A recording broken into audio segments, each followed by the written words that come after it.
is up, App Nation? It is Steve P. Young, founder of appmasters.com, the place you go when you want action-packed content related to helping you grow your app downloads and, more importantly, those revenues. And in part 2 of this YouTube series, we're going to talk all about, now that you said, I've done the market research, I really want to pursue this app idea, I want to put all my energy into it, how do you build that MVP, minimum viable product, making sure you don't become feature bloated, making sure that you don't overspend on all your development, just focus on the key features that are going to get you to downloads, to revenue, and then, you know, build upon those features. Today, with me, my partner in this YouTube series is Haim from B7 Dev. If you're looking for an app development shop to really build your MVP and take you to that idea, to MVP, to launch, to ultimate success, go check them out, b7dev.com. Haim, welcome back. Hi, Steve. How are you? Thank you for having me. All right, Haim, now that I'm the developer, I have this great idea. I did all the market research. I went to App Annie. I looked at Sensor Tower. I know there's a market for this. I did that 4-phase process where I research. I did a simple validation. And now the critical one is coming up with a document. So how do I mock up, or how do I document this app idea? How do I take this app idea that I have in my head and tell a developer so that I get the most accurate quotes? If you want to do the game, you need to explain the main screens, the bigger, the smaller screens, the auxiliary or satellite screens. Also, for someone that needs to read this document, trying to understand this document, to understand the full scope of the idea. Okay, you need to start trying to do, okay, if I click this button, I go to this screen. How do I get to this point? From where? Okay, again, for specialists, there are a lot of concepts for user experience, for user interface, such as redundancy, don't making the user think about solidity of the design, etc., etc. Okay, so this is the first stage, trying to pour into a document all those elements. Okay, this is something that we want to try to do today. And the best way to do it is trying to don't re-educate the user. Okay, the user is already used to WhatsApp. Okay, so Telegram, sorry about the people of Telegram or Signal or any other chat, will do about the same, but technically they will do the things different. Okay, but the screens will be about the same because the user won't feel the difference, or they won't have a big learning curve for using your app, because if you do a big learning curve for your app, that will mean that the user will leave the app in the middle. Okay, the retention will be lower. Okay, so this is the first step. If you don't know how to do a flow, a user flow, is trying to emulate other apps with common elements. Okay, it's not that hard.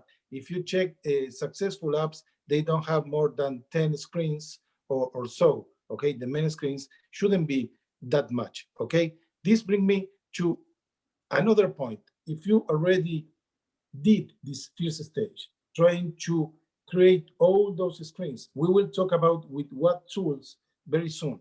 But you need to in the first draft, you need to say, okay, what is me app about? What is the main idea? Should I bombard the user with a ton of ideas, okay, with a ton of features, or should my app just solve a problem, or just the game entertain the people with this thematic and not with 1 million things? One of the most common pitfalls and problems that some entrepreneurs or appreneurs they have is that they want to put too much into the apps. Okay, they are fearful that other competitors, they have all those features, what the user will compare between my simple app and those apps. Let me tell you this, those big apps, those big players started small, and then they were adding more features and more features gradually, because if you put a lot of features at the first stage, the users won't understand. So you need to just do a simple exercise. You need to start telling, okay, do I need all this, or can I simplify the app? So if you simplify the app, that will be cheaper to develop, faster to develop, simpler to develop, more stable, less bugs, more enjoyable. But the user experience here will be easier because you need to focus on solving a problem, entertaining someone.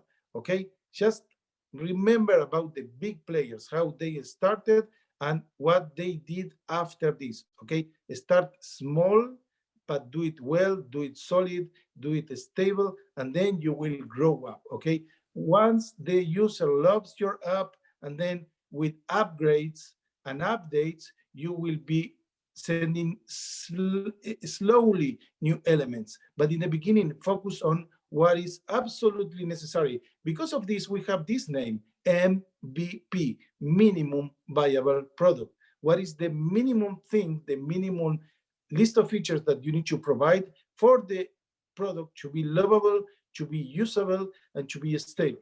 Okay, this is what MVP means.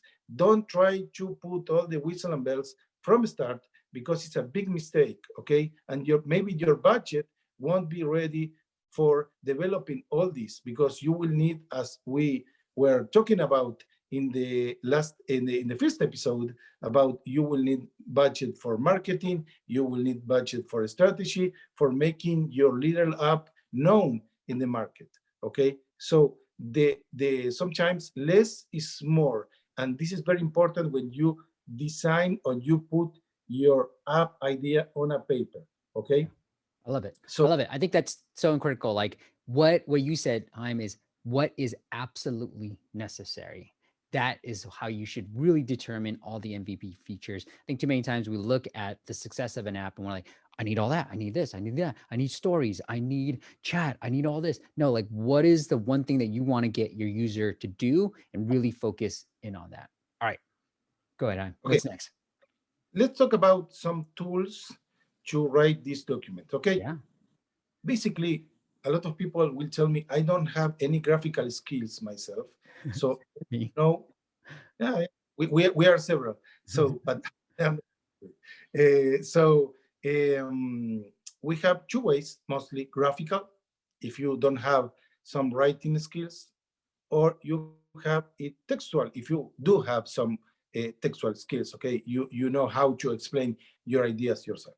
So first of all, let's start by a list of features. Okay, and then what is a spec document, or a document that explains what the app should do?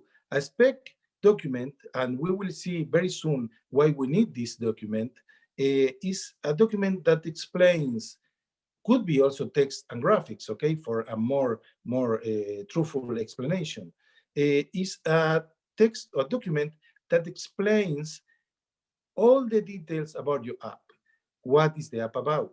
What is the idea? If you can explain some what is called or named case uses. What is a case use? It's very simple, okay? So I will put case use. A user one, point number one, a user logs in, okay? Number two, the login is successful, he goes to the next screen. The login is wrong, he will be displayed with a pop-up that says, bad password or failed password, please retype your password, whatever you want to. Okay, okay, let's continue. From the next screen, what the screen looks like, okay, what the user clicks on, and what the app does, or what the next screen or the next visual element the user sees, what the process that is done in the backwards. Okay, so you can explain. You don't need to be a very technical guy. You need just to explain, I want the app to do one, two, three. Okay, every possible detail helps a lot, because otherwise, if you just put three phrases, okay, you will leave a lot of gaps between the ideas. What is the problem with the gaps? The gaps in the future will be problematic for a developer to understand the full extent of your idea, for an investor to, if you are looking for funding, to understand what you mean by that. Okay, maybe we jump from configuration to log off. I need to know what there is in the middle. Okay, why? I mean, all kind of navigation issues that you will see, and then will cost more money to design, to develop, etc., etc. Okay, so be as much as details that you can here. Trust me, the most information that you put will save you from discussions with the designer, with the developer, etc., etc. Okay, this is on text. Okay, I will explain everything. I will explain if I want to click on this product, on this graphic, on this feature, I will see a small lock that says, if I tap on the small lock, it will prompt a pop-up that says you need to go premium for this feature. Okay, then you will put what the premium does. In the screen, in the premium screen, you should do, you will see your login, or you need to register into the in-app purchase, or with some payment method, whatever it is. Okay, try to put as much as detail as you can. Okay, this will help everyone a lot. Again, if you don't know how to do it, if you need help, get some professional help. In this case, we can help you. Steve can help you. Some development agency for apps or for system can help you. Okay, so if you don't know how to do it, try to do your best or get someone professional to help you. The graphical way, we have a lot of tools that you don't need to be an expert on graphics. Okay, we have InVision that maybe Steve you can show. We have Zeppelin. We have balsamic mockups that I love. Here we see a screen. What is a wireframe? Okay, you can see very something in a very sketch way that you can see all the elements. You can just drag and drop all the elements on the screen. Like, okay, this will present a video player. I need a button here. So you have all the pre-made elements. You just drag and drop. Do your best effort to show it nicely. Okay, and to explain, you have dialogues that you can put in with some wireframing or prototyping tools.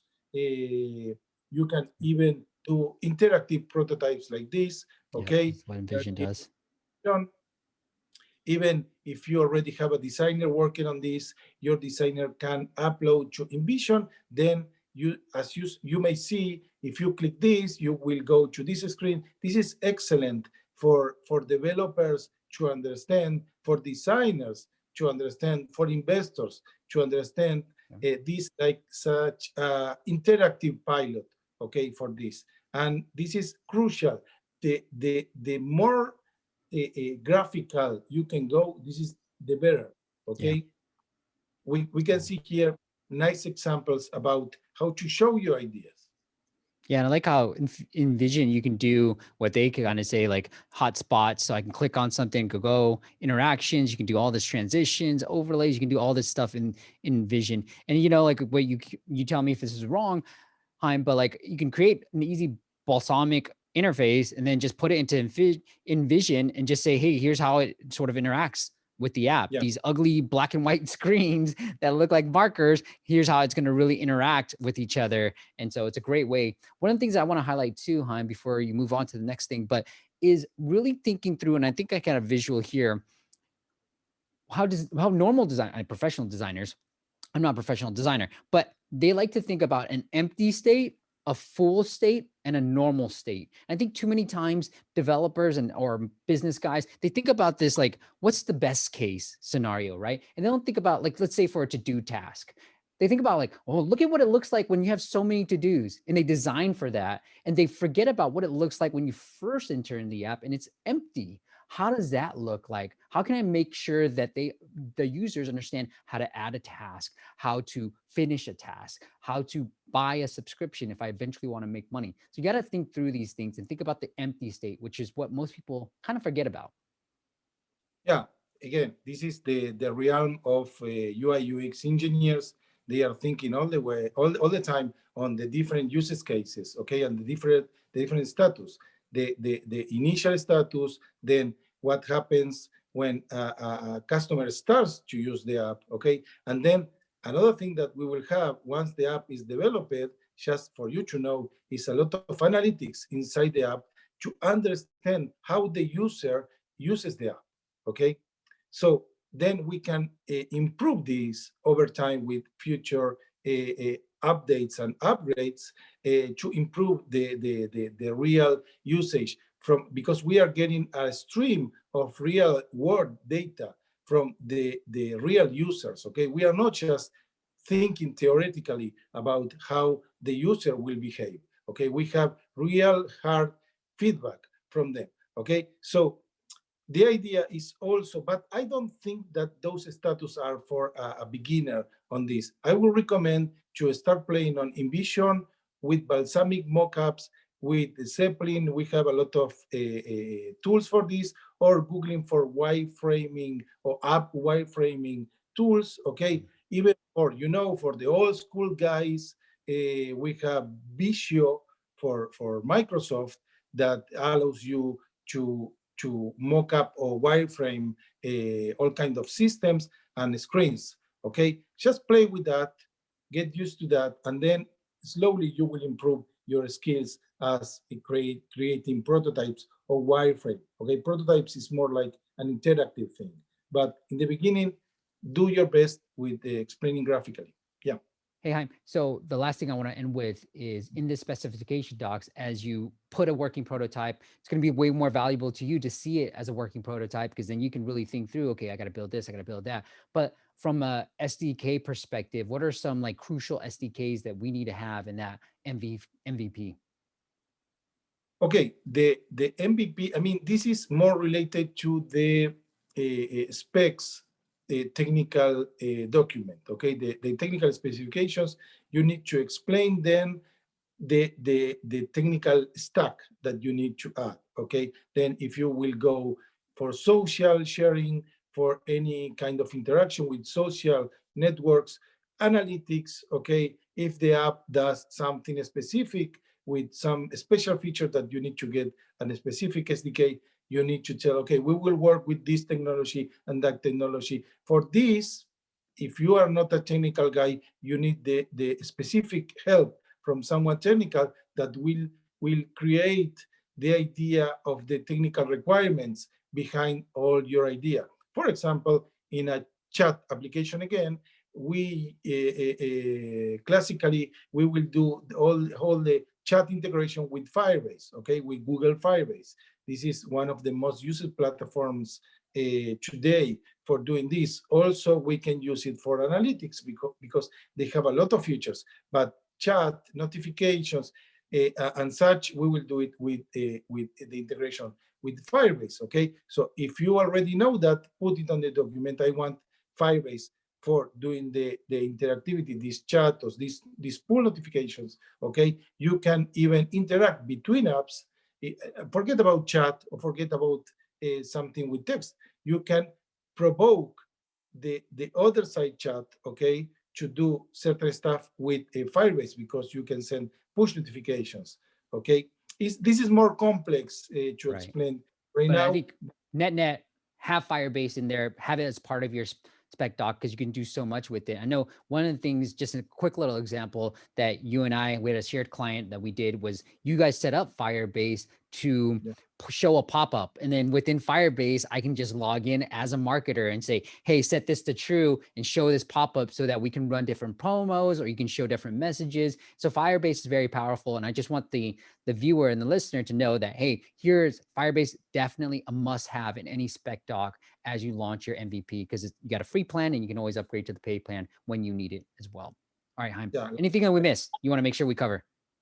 No, for this stage, I think that is okay. About the documentation, again, if you still don't get a lot of confidence on yourself on showing the specs, I always tell my potential customers, do your best, try to put as much as possible in a document, and then we will fill the gaps, okay? But I mean, the most that you can put from your own perspective, the better, because that will help us to better understand your idea, okay?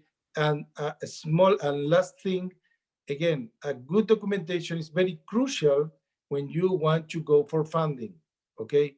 A good documentation is vital for funding, and even more. Maybe you need to do something that is called proof of concept, okay? That is a stage smaller than the MVP. I like it. All right. In part 3 of our video series. We're going to talk about now you have a mock-up. Now you have something solid that you really thought through. How do you hire the right developer? Should you go freelance? Should you go to Haim and his development firm? What can you do? And I know I get this question a lot, so that they don't steal your idea. Trust me, they won't steal your idea. But we're going to show you all the process, all the questions that we've been getting from people about how do you hire the right developers and make sure they do a good job and they don't mess up your code, because that's what most developers will do if you don't see the ins and outs of it as well. All right, so stay tuned in for that in part 3. And if you want to learn more about what Haim and his team are up to and work with them, go check out be7dev.com, be7dev.com. It is linked up into the YouTube description or wherever in the podcast app that you're listening to this. Haim, if the audience wants to connect with you in any other way, do you want to send them anywhere else? Yeah, my email is Haim, CHAIM, at b7dev.com. That is my website. My website also has a contact form. You can look after me, my name, like I think that will be on the episode on Facebook or even on LinkedIn, and then contact me. Guys, I do trust Haim and his team, and I've been working with him since 2013. So it's like 8+ years the day that this is launching as well. So go check them out, b7dev.com, and stay tuned for part 3 of this YouTube series.